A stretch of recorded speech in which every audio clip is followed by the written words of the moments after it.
నమస్కారం సిటీ తెలంగాణ వార్తలకి స్వాగతం। నా పేరు మమసా।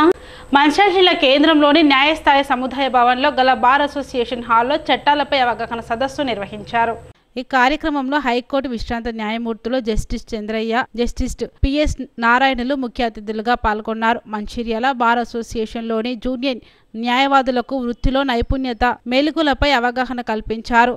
తాను మంచిర్యాల జిల్లా వాసిగా నూతన భవనాల సముదాయాల గురించి తన వంతుగా కృషి చేస్తామని అన్నారు। ఈ కార్యక్రమంలో బార్ అసోసియేషన్ అధ్యక్షుడు కొత్త సత్తయ్య, సీనియర్ న్యాయవాదులు కర్రలచ్చన్న, సదానందం, కోట మల్లయ్య, బుద్ధి సత్తయ్య, అనిల్ రాజ్, రంగు మల్లేశం, జూనియర్ న్యాయవాదులు పాల్గొన్నారు।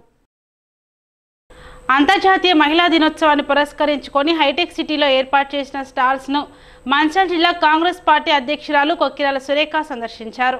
ఈ సందర్భంగా సురేఖ మాట్లాడుతూ మహిళా దినోత్సవం వేడుకల్లో భాగంగా స్టాల్స్ ఏర్పాటు చేయడాన్ని అభినందించారు। మహిళా స్టాల్స్ను సందర్శించాలని కోరారు। అంతేకాకుండా సాయంత్రం జరగబోయే సాంస్కృతిక కార్యక్రమంలో మహిళలు అధిక సంఖ్యలో పాల్గొనాలని కౌన్సిలర్ చైతన్య మహిళలను కోరారు। పట్టణంలో వివిధ కార్యక్రమాలు అనేటివి చేపట్టడం జరుగుతుంది। అయితే ఇక్కడ హైటెక్ సిటీలో కౌన్సిలర్ చైతన్య గారు పెద్ద ఎత్తున ఇక్కడ అన్ని స్టాల్స్ ఏర్పాటు చేసి అందరికీ ఉపయోగపడే విధంగా ఇక్కడ చీరలు, జ్యువెలరీ, అలాగే మట్టి పాత్రలు, అలాగే కిచెన్కి సంబంధించిన అప్లయన్సెస్ అన్నీ కూడా ఇక్కడ స్టాల్స్ ఏర్పాటు చేస్తున్నారు।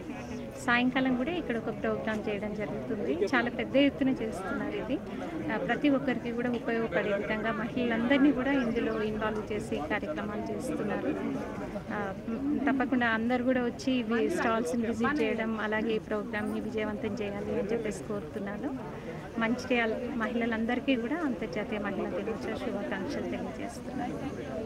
ముందుగా మహిళలందరికీ అంతర్జాతీయ మహిళా దినోత్సవ శుభాకాంక్షలు। మార్చి 8వ తేదీ అంతర్జాతీయ మహిళా దినోత్సవం। ఆ రోజు శివరాత్రి కావడంతో మేము హైటెక్ సిటీ 29వ వార్డులో ఈరోజు అనగా మార్చి 6వ తారీఖున ఈ ఉమెన్స్ డే సెలబ్రేషన్ చేసుకోవటం జరిగింది। అదేవిధంగా ఈరోజు ఉదయం నుంచి స్టాల్స్ ఏర్పాటు చేయడం జరిగింది। ఇందులో భాగంగా శారీస్, 1 గ్రామ్ గోల్డ్, ఆయుర్వేదిక్, ఇలాంటి రియల్ గోల్డ్ అండ్ డైమండ్స్, ఇలాంటి ఎన్నో స్టాల్స్ ఏర్పాటు చేయడం జరిగింది। ఇందులో ఈరోజు ఈవినింగ్ సాంస్కృతిక కార్యక్రమాలు ఉన్నాయి। ఇందులో సాయంత్రం ప్రోగ్రామ్స్ స్టార్ట్ అవుతాయి। ఈ స్టాల్స్ నైట్ వరకు కొనసాగటం జరుగుతుంది। ఈవినింగ్ ప్రోగ్రామ్స్లో భాగంగా ఉమెన్స్కి ఎంకరేజ్మెంట్ ఉండేలాగా వాళ్ళని బయటికి తీసుకొచ్చే విధంగా ఓన్లీ ఉమెన్స్ కోసమే డ్యాన్స్ పెర్ఫార్మెన్స్లు, ఇలాంటి ఫ్యాషన్ షోలు, ఓల్డేజ్ ఉమెన్స్కి కూడా వాళ్ళకు కూడా చాలా ఎంకరేజ్గా పోయినసారి చేయడం జరిగింది ఫ్యాషన్ షో। ఇందులోనే ఇంకా చాలా కార్యక్రమాలు ఈవినింగ్ ఫుడ్ స్టాల్స్ ఉన్నాయి। ఫుడ్ ఫెస్టివల్ లాగా ఫ్రీగా వాళ్ళు తెచ్చి పెట్టుకొని సేల్ చేసుకుంటారు సరదాకి, అలాంటివి చాలా ఉన్నాయి సాయంత్రం। ఇది గత 3 సంవత్సరాల నుంచి మేము చేయటం జరిగింది। ఇందులో మహిళలకి ఎక్కువగా ఉపయోగకరంగా ఉండే విధంగా స్టాల్స్ ఏర్పాటు చేశాము। ఇది ఇంకా ఇలాగే కొనసాగాలని కోరుకుంటూ మహిళలందరికీ అంతర్జాతీయ మహిళా దినోత్సవ శుభాకాంక్షలు। రాష్ట్ర వ్యాప్తంగా రైతు వేదికలో రైతు నేస్తంపై ముఖ్యమంత్రి రేవంత్ రెడ్డి, డిప్యూటీ సీఎం బట్టి విక్రమార్కలు వీడియో కాన్ఫరెన్స్ ద్వారా సమీక్ష నిర్వహించారు। ఇందులో భాగంగా లక్షిట్పేట వ్యవసాయ మార్కెట్ యార్డ్లో నిర్వహించిన రైతు నేస్తం కార్యక్రమానికి రైతులు పెద్ద సంఖ్యలో తరలివచ్చారు। మంచిర్యాల జిల్లా లక్షిట్పేట మున్సిపాలిటీలోని వ్యవసాయ మార్కెట్ యార్డ్లో ఉన్న రైతు వేదికలో రైతు నేస్తం కార్యక్రమాన్ని పేరిట రైతు వేదికల్లో వీడియో కాన్ఫరెన్స్ ద్వారా CM Revanth Reddy, deputy CM బట్టి విక్రమార్క, వ్యవసాయ శాఖ మంత్రి తుమ్మల నాగేశ్వరరావు ఆధ్వర్యంలో సమీక్ష సమావేశం నిర్వహించారు। జిల్లా వ్యవసాయ అధికారి కల్పన మాట్లాడుతూ రైతులకు నూతన సాంకేతికతపై సర్కారు అవగాహన కల్పించనుంది। ఆవిష్కరణలు, విస్తరణ సేవల కోసం వీడియో కాన్ఫరెన్స్ సమీక్ష అందుబాటులోకి తీసుకువచ్చారని, రైతు వేదికలకు వీడియో కాన్ఫరెన్స్ సిస్టమ్ను అనుసంధానం చేసి ఈ కార్యక్రమాన్ని నేడు సచివాలయం నుంచి సీఎం రేవంత్ రెడ్డి ప్రారంభించారు। జిల్లా వ్యవసాయ అధికారి కల్పన, మన జిల్లాలో ముఖ్యంగా 4 డివిజన్స్లలో 4 వీడియో కాన్ఫరెన్స్ ఇన్స్టాలేషన్ చేయడం జరిగింది। ఈరోజు ఒకటి వచ్చేసి కాశీపేటలో, బెల్లంపల్లి కనాలలో ఒకటి, తర్వాత కిష్టంపేట, చెన్నూరు, ఇంకోటి లక్షట్పేట, ఇంకొకటి వచ్చేసి భీమినిలో 4 డివిజన్స్లలో మంచిర్యాల జిల్లాలో మనకి ఈరోజు ఇనాగ్రేషన్ చేయడం జరుగుతుంది। సో ఈ వీసీ యూనిట్ ద్వారా మనకు ముఖ్యమంత్రి గారు అక్కడ నుంచి ఇనాగ్రేషన్ చేయడం జరిగింది ఈరోజు 12 గంటలకి। అయితే ఈ వీసీ యూనిట్ ద్వారా ఏమంటే మనకి రైతులకి అవగాహన కల్పించడానికి, అంటే ముఖ్యంగా వారు వేస్తున్న పంటలకు కానీ వారికి కావాల్సిన సహాయ సూచనలు అన్నీ కూడా రైతులకి మన వ్యవసాయ శాఖ ద్వారా అధికారులు కూడా వాళ్ళకి అందిస్తారు। అట్లానే సైంటిస్టుల ద్వారా కూడా వాళ్ళకి ఏ అవసరం ఉంటుంది, అంటే వాళ్ళు ఒకవేళ ఇక్కడ దాకా రాలేకపోయినా కూడా వాళ్ళ యొక్క వారికి మేము సూచనలు ఇవ్వడం జరుగుతుంది. ప్రతి ఒక్క పైరు పైన అండ్ ప్రతి ఒక్క డౌట్స్ కూడా వాళ్ళకి క్లియరెన్స్ చేయడం జరుగుతుంది. ఏ మందులు వాడాలా, ఏ టైంలో సకాలంలో వారికి అందించేటట్టుగా ఏ ఎరువులు వాడాలి, ఏ మందులు వాడాలి, ఏ విత్తనాలు వాడాలి అనేటి మరి ప్రతి ఒక్క సూచనలు కూడా మరి వారికి ఇవ్వడం జరుగుతుంది. ఈరోజు ఇక్కడ మనం లక్షట్పేటలో ఉన్నాము. ఈ లక్షట్పేటలో రైతులందరూ కూడా రావడం జరిగింది. మరి అధికారులందరూ ఉన్నారు. వారికి అందరికి కూడా పైనుంచి మనకు కమిషనరేట్ నుండి కూడా మా ఏపీసీ గారు అండ్ కమిషనర్ గారు అండ్ సీఎం గారు, వ్యవసాయ శాఖ మంత్రి గారు అండ్ ఉప మంత్రి గారు కూడా మనకు సూచనలు ఇవ్వడం జరుగుతుంది. కాంగ్రెస్ ఇచ్చిన హామీ మేరకు లేఅవుట్ల క్రమబద్ధీకరణ పథకంను ఉచితంగా అమలు చేయాలని, లేదంటే ప్రజలకు మోసపూరిత హామీ ఇచ్చినందుకు క్షమాపణ చెప్పాలని బీఆర్ఎస్ నాయకులు డిమాండ్ చేశారు. ఎల్ఆర్ఎస్ను రద్దు చేయాలని డిమాండ్ చేస్తూ మంచిర్యాల జిల్లా వ్యాప్తంగా బీఆర్ఎస్ నాయకులు ఆందోళన కార్యక్రమాలు చేపట్టారు. బీఆర్ఎస్ పార్టీ రాష్ట్ర కమిటీ పిలుపులో భాగంగా ప్రజలకు ఎల్ఆర్ఎస్ను ఉచితంగా అమలు చేయాలని మంచిర్యాల జిల్లా కేంద్రంలోని ఐబీ చౌరస్తా వద్ద బీఆర్ఎస్ నేతలు నిరసన కార్యక్రమం చేపట్టారు. ఈ సందర్భంగా వారు మాట్లాడుతూ హామీల అమలుపై మాట మార్చడం కాంగ్రెస్కు అలవాటుగా మారిందని అన్నారు. అధికారంలోకి రాగానే ఎల్ఆర్ఎస్ను రద్దు చేశామని, ఉచితంగా క్రమబద్ధీకరణ చేస్తామని చెప్పి ఇప్పుడు మాట తప్పి ఫీజు వసూలు చేసేందుకు సిద్ధమైందని అన్నారు. నో ఎల్ఆర్ఎస్ నో బీఆర్ఎస్ అంటూ గతంలో ప్రజలను రెచ్చగొట్టి ఇప్పుడు ఫీజు వసూలు చేయడం కాంగ్రెస్ నేతల మోసపూరిత మాటలకు నిదర్శనమని అన్నారు. అనుకుంటున్నారా కాబట్టి తక్షణం ఏదైతే కేటీఆర్ గారు మాజీ ముఖ్యమంత్రి గారు చెప్పినరో దాన్ని తక్షణం మీరు ఇచ్చిన హామీనే నిలబెట్టుకోమని కోరుతున్నాం తప్ప గొంతమ్మ కోరికలు నెరవేర్చలేదు. 100 రోజులలో 6 గ్యారెంటీలతో సహా ఇలాంటి ఇచ్చినటువంటి మేనిఫెస్టోలో ఇచ్చినటువంటి ఈ హామీలన్నీ నెరవేర్చాలి. లేకపోతే బీఆర్ఎస్ పార్టీగా ప్రజల పక్షాన దగ్గరుండి పోరాడతాం. ముఖ్యంగా తెలంగాణ ప్రజానికానికే కాకుండా పెద్దనపల్లి నియోజకవర్గం పార్లమెంట్ కావచ్చు, ఈ మంచిర్యాల నియోజకవర్గ పార్లమెంటు స్థాయిలో ఉన్నటువంటి ఈ నియోజకవర్గం కావచ్చు, రేపు బీఆర్ఎస్ తరఫున ఎంపీ క్యాండిడేట్ కనుక గెలిస్తే ఇలాంటి అన్యాయాలు జరిగితే మేము గట్టిగా పోరాడడానికి మాకు బలం చేకూరుస్తుంది. అది మీకోసమే తప్ప మా కోసం కాదని ప్రజానికానికి ముఖ్యంగా మంచిర్యాల నియోజకవర్గ మంచిర్యాల పట్టణ ప్రజల్ని చేతులు జోడించి నమస్కారం చేసి ఆ రోజు ఎన్నికల సందర్భంలో ఇచ్చినటువంటి హామీలు నిలదీయండి. కాగా బీఆర్ఎస్ వర్కింగ్ ప్రెసిడెంట్ కేటీఆర్ పిలుపు మేరకు మంచిర్యాల జిల్లా చెన్నూరు పట్టణంలోని పాత తహసీల్దార్ కార్యాలయం ఎదుట బీఆర్ఎస్ శ్రేణిలో నిరసన కార్యక్రమం నిర్వహించారు. ఎల్ఆర్ఎస్పై కాంగ్రెస్ ప్రభుత్వం అవలంబిస్తున్న విధి విధానాలను నిరసిస్తూ ఎన్నికల్లో గెలవడం కోసం అడ్డుగోలుగా హామీలు ఇచ్చి అధికారంలోకి వచ్చిన తర్వాత మాట మార్చడం కాంగ్రెస్ పార్టీకి అలవాటుగా మారిందని బీఆర్ఎస్ నాయకులు మండిపడ్డారు. 420 గ్యారెంటీలు ఇచ్చి కేవలం 6 గ్యారెంటీల పేరుతో ప్రజలను మభ్యపెట్టే ప్రయత్నం చేస్తున్నారని, బీఆర్ఎస్ అధికారంలో ఉన్నప్పుడు అనేక అంశాలు పైన అడ్డుగోలుగా మాట్లాడిన కాంగ్రెస్ పార్టీ అధికారంలోకి రాగానే లేఅవుట్ రెగ్యులరైజేషన్ స్కీమ్ పెట్టి కోట్ల రూపాయల ఫీజులు వసూలు చేస్తూ వారు పేర్కొన్నారు.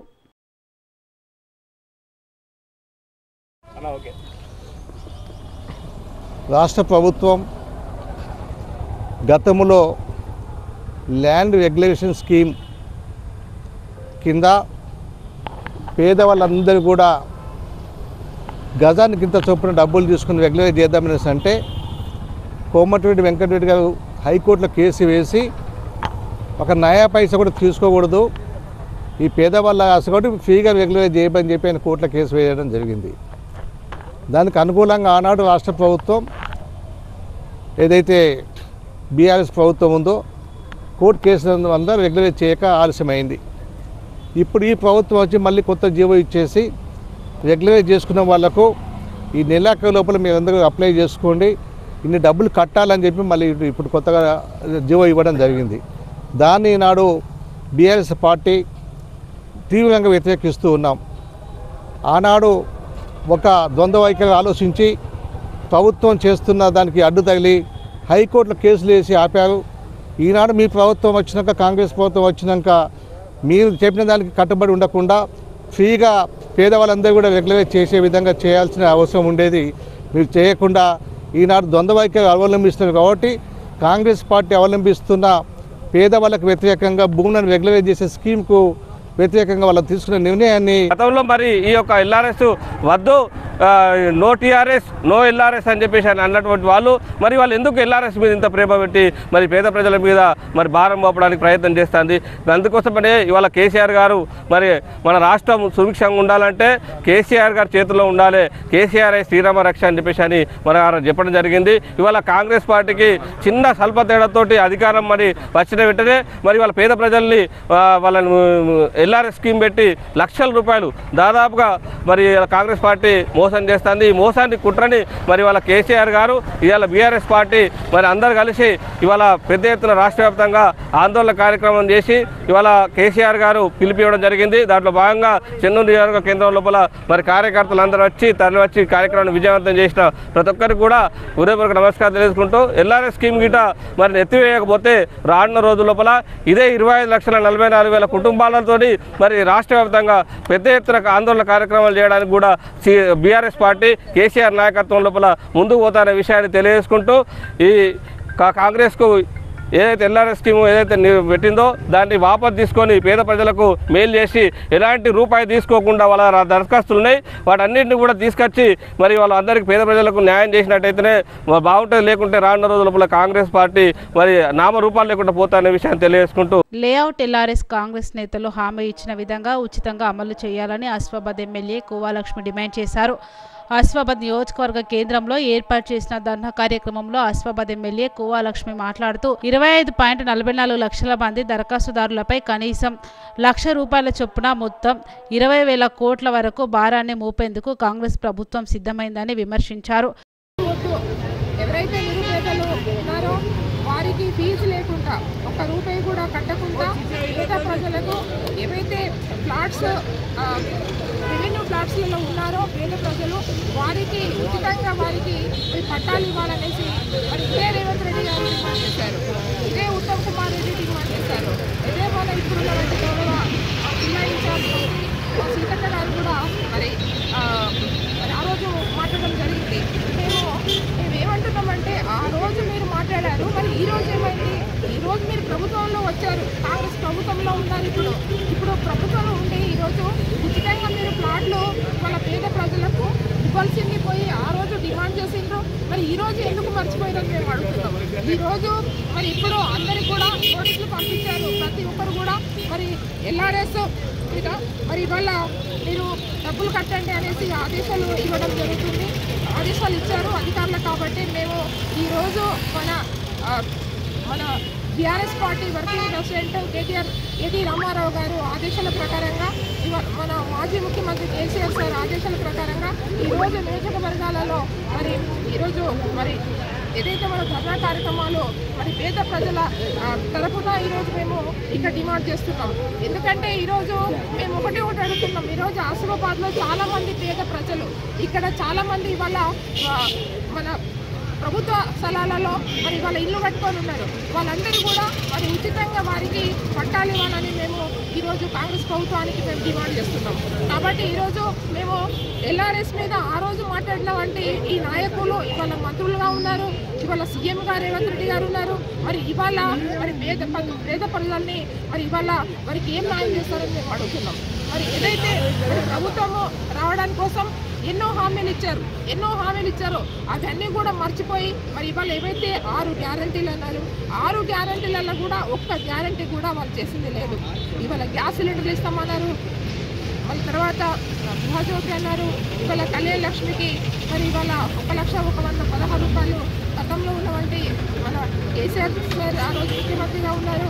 ఆ రోజు ఇచ్చినవంటి మరి ఇప్పుడు కూడా అవే ₹1,00,000 కాగా ఎల్ఆర్ఎస్ పేరుతో ప్రజలను దోచుకుంటూ ప్రజల రక్తం పీల్చేందుకే కాంగ్రెస్ ప్రభుత్వం ప్రయత్నిస్తుందని మాజీ ఎఫ్డీసీ చైర్మన్ వంటేరు ప్రతాప్ రెడ్డి ఆరోపించారు. సిద్దిపేట జిల్లా గజ్వేల్ పట్టణంలోని మున్సిపల్ కార్యాలయం ఎదుట ఎల్ఆర్ఎస్పై మాట మార్చిన కాంగ్రెస్ ప్రభుత్వ వైఖరికి నిరసనగా ధర్నా నిర్వహించారు. ఈ సందర్భంగా మాజీ ఎఫ్డీసీ చైర్మన్ వంటేరు ప్రతాప్ రెడ్డి మాట్లాడుతూ 10 సంవత్సరాలు కేసీఆర్ ప్రభుత్వంలో కరువు రాలేదని, కాంగ్రెస్ ప్రభుత్వంలో కరువు మొదలైందని అన్నారు. రంగనాయకుల సాయాన్ని ఎడారులుగా మార్చే ప్రయత్నం చేస్తా ఉన్నారు. తస్మాత్ జాగ్రత్త. సిద్దిపేట జిల్లా రైతాంగానికి నేను విజ్ఞప్తి చేస్తా ఉన్నా, ఈ కాంగ్రెస్ ప్రభుత్వానికి మీరు బుద్ధి చెప్పాల్సినటువంటి సమయం ఆసన్నమైంది. అధికారంలో ఉండమని చెప్పి అధికారం కోసం తాపత్రయపడుతున్నటువంటి వాళ్ళు కొంతమంది పార్టీని మారినా, పార్టీకి ద్రోహం చేసినా ఇలా ప్రజలు, రైతులు, మీరు తెలంగాణ కోసమే పుట్టినటువంటి పార్టీ తెలంగాణ రాష్ట్ర సమితి బీఆర్ఎస్ పార్టీ కేసీఆర్ గారు కాబట్టి దాన్ని వెన్నుదన్నుగా నిలవాల్సింది రైతాంగం అని కూడా ఈ సందర్భంగా నేను విజ్ఞప్తి చేస్తా ఉన్నా. అదే కాకుండా ఇవాళ ఈ నియోజకవర్గంలో ఉండే ప్రజలందరూ కూడా ఆలోచించండి. కేసీఆర్ గారి యొక్క ఆలోచన వల్ల గజ్వేల్ ఎంత బాగా అభివృద్ధి జరిగింది. ఇప్పుడున్నటువంటి ప్రభుత్వం కేసీఆర్ గారు ఇచ్చినటువంటి 200 కోట్ల రూపాయల్ని తుచ్చ నిమిత్త మాత్రంలో ఆ 200 కోట్లు రద్దు చేస్తే ఇక్కడ ఉన్నటువంటి కాంగ్రెస్ పార్టీ నాయకులకు సీమునెత్తులు లేదు. రద్దు అయిపోయినా కూడా రాజకీయాలు చేస్తుంది తప్ప మేమిచ్చినటువంటి శాంక్షన్లు, మేమిచ్చినటువంటి ప్రొసీజర్స్ కాపాడుకునేటువంటి దమ్ము లేదు, ధైర్యం లేదు, నీతి నిజాయితీ లేదు. ఇలా రాష్ట్ర గజ్వేల్ మీద కేంద్రంలో నరేంద్ర మోడీ ప్రభుత్వం మహిళల అభివృద్ధి సంక్షేమం కోసం పాటుపడుతుందని బీజేపీ మంచిర్యాల పట్టణాధ్యక్షుడు వంగపల్లి వెంకటేశ్వరరావు నారీ శక్తి అభియాన్ జిల్లా ఇన్ఛార్జ్ లావణ్య పేర్కొన్నారు. మంచిర్యాల హమాలీవాడలో నారీ శక్తి అభియాన్ నియోజకవర్గ స్థాయి సమావేశం జరిగింది. ఈ సందర్భంగా వారు మాట్లాడుతూ బీజేపీ ప్రభుత్వం మహిళలు అన్ని రంగాల్లో రాణించాలని, ముఖ్యంగా రాజకీయాల్లో రాణించడానికి 33% రిజర్వేషన్లు కల్పించారని తెలిపారు. మహిళలకు అమలు చేస్తున్న సంక్షేమ పథకాలు మహిళలకు అందేలా కార్యకర్తలు కృషి చేయాలని కోరారు. నారీ శక్తి అభియాన్ ఏదైతే మహిళల కోసం ప్రత్యేకంగా వారికి ఉన్నత స్థాయిని తీసుకెళ్లాలనే ఒక మంచి ఉద్దేశంతో ఈరోజు దేశమంతా, రాష్ట్రమంతా, అలాగే ప్రతి అసెంబ్లీ నియోజకవర్గాల్లో నారీ శక్తి అభియాన్ ప్రోగ్రామ్ని నిర్వహించడం జరుగుతుంది. మరి మహిళలకి చట్టసభలలో 33% రిజర్వేషన్ ఇచ్చి మహిళలపై చిత్తశుద్ధిని వారు తెలియజేస్తున్నారు. మరి రాబోయే కాలంలో తప్పకుండా మహిళల యొక్క పురోగతి, మరి మహిళలకు ఎలాగా వారు ఇస్తున్నటువంటి ప్రోగ్రామ్స్ ఏదైతే సంక్షేమ కార్యక్రమాలు ఉన్నాయో మా మూలలా చేరే విధంగా చేరేయా లేదా అని నేరుగా కూడా ఏ ఒక్క మంత్రి కూడా మాట్లాడినటువంటి ఒక మంచి ఉద్దేశంతో దేశ ఆర్థిక పరిస్థితుల్లో వారు కూడా ముందుండి మహిళల ద్వారా ఆ కుటుంబము ప్రగతి సాధించాలని దృఢ లక్ష్యంతో నరేంద్ర మోడీ గారు మహిళలకు అనేక రకాల పథకాలను ఇవ్వడం జరిగింది. ఈ పథకాలను లబ్ధి పొందుతున్న ప్రతి ఒక్క లబ్ధిదారులను కలవడము, వారికి రానున్న రోజుల్లో మంచి భవిష్యత్తు, మంచి ప్రభుత్వాన్ని ఏర్పాటు చేయాలని చెప్పి వారికి నరేంద్ర మోడీ ద్వారా మేము వచ్చామని చెప్పి తెలియజేయడం జరుగుతుంది. ఈ యొక్క కార్యక్రమంలో ఈరోజు నరేంద్ర మోడీ గారు ఈ మహిళలతో ప్రత్యక్ష ప్రసారాన్ని వీక్షించడం జరుగుతుంది. వారు మాట్లాడేది రానున్న రోజుల్లో ఇంకా ఏ రకమైన పథకాలు ఉంటాయి, మహిళామణులు పురోగతి ఏ విధంగా ఉంటుందో తెలియజేయడానికి ఈ కార్యక్రమాన్ని నిర్వహించడం. కాగా అసెంబ్లీ కన్వీనర్ అక్కల రమేష్ ఆధ్వర్యంలో కేతనపల్లి మున్సిపాలిటీలోని సూపర్ బజార్ చౌరస్తాలో నారీ శక్తి వందన్ అభియాన్ అంతర్జాతీయ మహిళా దినోత్సవాన్ని పురస్కరించుకొని ఎల్ఈడి స్క్రీన్ ద్వారా ప్రధాని నరేంద్ర మోడీ లైవ్ కార్యక్రమాన్ని బీజేపీ పట్టణాధ్యక్షుడు వేముల అశోక్ ఆధ్వర్యంలో నిర్వహించారు. నరేంద్ర మోడీ 11:30 లైవ్ ద్వారా మహిళా సోదరీమణులకు ఉద్దేశించి వారి అభివృద్ధి చేసిన సంక్షేమ పథకాల గురించి ప్రస్తావించారు. దాదాపు 500 మంది మహిళలు పాల్గొన్న ఈ కార్యక్రమానికి రాష్ట్ర కార్యవర్గ సభ్యులు, కేంద్రం ఫిలిం బోర్డు సభ్యులు తదితరులు పాల్గొన్నారు. అన్ని సంక్షేమ ఫలాలు అందేలా బేటీ బచాओ బేటీ పడాओ మనం ఈరోజు చూస్తున్నాం. ఆడపిల్లని తెలంగాణ గర్భంలోనే చంపేస్తున్నారు. అలాంటి దానికోసం మహిళలకు ఎన్నో రకాల పథకాలను తీసుకొచ్చి వారికి చదువు నేర్పించి వారి శిశు మరణాలకు కారణం కాకుండా కూడా చేస్తున్నారు. కాబట్టి నారీ శక్తి బంధన్ అంటే మహిళల యొక్క శక్తికి మనం నమస్కారాలు తెలియజేయాలని, వందనం అంటే వందనం, వారి శక్తికి మనం వందనం చేయాలని ఈరోజు పిలుపునిచ్చి వర్చువల్గా నరేంద్ర మోడీ గారు అందరికీ మన చెన్నూరు నియోజకవర్గంలోని మహిళలందరికీ వందనాలు తెలియజేశారు. దీంట్లో భాగంగా కార్యకర్తలు అత్యధికంగా శ్రమించి మరియు వారి శ్రమకు గుర్తింపుగా వారి అందరికీ ధన్యవాదాలు తెలియజేస్తూ ఈ ప్రోగ్రాం సక్సెస్ చేసినందుకు ప్రెసిడెంట్ అశోక్ గారిని మరియు ముఖ్య పాత్ర పోషించారు వారందరికీ ఈ ప్రోగ్రాం సక్సెస్ చేసినందుకు వారందరికీ మనస్ఫూర్తిగా ధన్యవాదాలు తెలియజేస్తూ ముగిస్తున్నాను. సవ్యంగా ఈ భారతదేశాన్ని శత్రువుల నుండి రక్షించి ఈ దేశానికి మనం అందరం కూడా ఎక్కడ కూడా ఎలాంటి అహింస లేకుండా నిస్వార్థంగా బాంబులు ఏం ఎక్కడ కూడా లేకుండా నిస్వార్థంగా పరిపాలన చేస్తా ఉన్నాడు. మరొకసారి కూడా నరేంద్ర మోడీ గారికి మనం అవకాశం ఇవ్వాలని చెప్పి మీ మహిళా సోదరుల యొక్క శక్తిని మరొకసారి ఈ రూపకంగా మీరు రానున్న ఎన్నికల్లో మరి నరేంద్ర మోడీ గారు ఎవరు అభ్యర్థి ఉన్నారని చూడకుండా నరేంద్ర మోడీ గారికే ఓటేస్తామన్న భావనతోని మీరందరూ కూడా మరి నరేంద్ర మోడీ గారికి మరొకసారి అవకాశం ఇస్తారని చెప్పి మిమ్మల్ని అందరూ కోరుకుంటూ సెలవు తీసుకుంటున్నా. భారత్. షార్ట్ సర్క్యూట్తో ఇల్లు దగ్ధమైన నిరుపేద కుటుంబానికి చెందిన గుడిసె కొమరయ్య కుటుంబానికి కాలనీ వాసులు యువకులు చేయూతనందించారు. క్యాతన్పల్లి మున్సిపాలిటీ మల్లికార్జున నగర్లో గత 15 రోజుల క్రితం గుడిసె కొమరయ్య ఇల్లు షార్ట్ సర్క్యూట్ వలన పూర్తిగా దగ్ధమైన విషయం అందరికీ తెలిసిందే. కొమరయ్యది పేద కుటుంబం కావడం వలన కాలనీ వాసులు, సింగరేణి కార్మికులు, యువకులు 26,500 రూపాయలు, 25 కేజీల బియ్యం, ఎలక్ట్రికల్ మెటీరియల్ ఆర్థిక సహాయం అందించారు.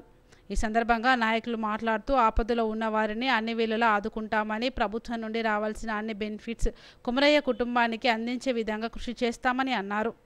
మేకల రమేష్ గారండి, అదేవిధంగా ఈ వార్డు కౌన్సిలర్ బింగి శివకుమార్ గారండి, వీరందరూ కూడా ఈ ప్రాంతంలో గత 15 రోజుల కింద జరిగినటువంటి షార్ట్ సర్క్యూట్ వల్ల ఇల్లు దగ్గమైనప్పుడు వెంటనే స్పందించి ఆ ఇంటిని కాపాడే ప్రయత్నం చేసిల్లు. అయినప్పటికీ కూడా షార్ట్ సర్క్యూట్ పెద్ద మొత్తంలో జరగడం వల్ల ఆర్థికంగా అన్ని రకాల నష్టపోయినందుకు గాను ఈ ప్రాంతంలో ఉన్నటువంటి యువకులందరూ ఒకటై ఈ ప్రాంతంలో ఉన్నటువంటి యువ కార్మికులందరూ కూడా వారికి ఏదైనా ఒక సహాయం చేయాలనే ఆకాంక్షతోని, ఆలోచనతోని సుమారుగా 27,000 రూపాయల నగదును, దానితో పాటు ఒక బియ్యం బస్తను ఇవ్వడానికి వాళ్ళు ముందుకొచ్చి ఇస్తున్నందుకు కాంగ్రెస్ పార్టీ పక్షాన వారికి ధన్యవాదాలు తెలియజేస్తున్నాం.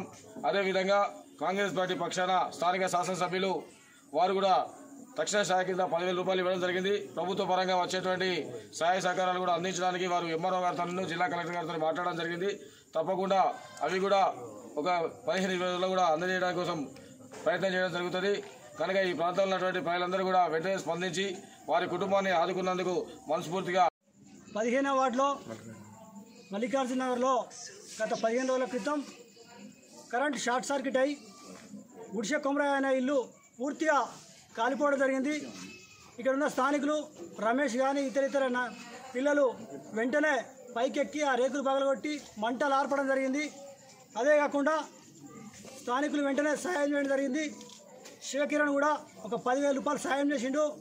అదే కాకుండా ఎమ్మెల్యే దృష్టికి తీసుకెళ్తే సార్ కూడా 10,000 రూపాయలు అప్పటికప్పుడు పంపడం జరిగింది.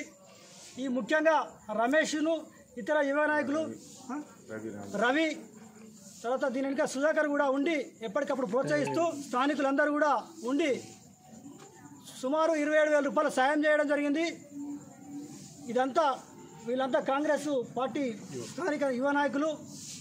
ఇదే కాకుండా ఇంకా ఎవరైనా సాయం చేసే వాళ్ళు ఉంటే చేయాల్సిందిగా కోరుతున్నాను. సిటీ న్యూస్ ఇంతటితో సమాప్తం. తిరిగి ప్రసారం సిటీ న్యూస్లో మళ్ళీ కలుద్దాం. అంతవరకు సెలవు. నమస్కారం.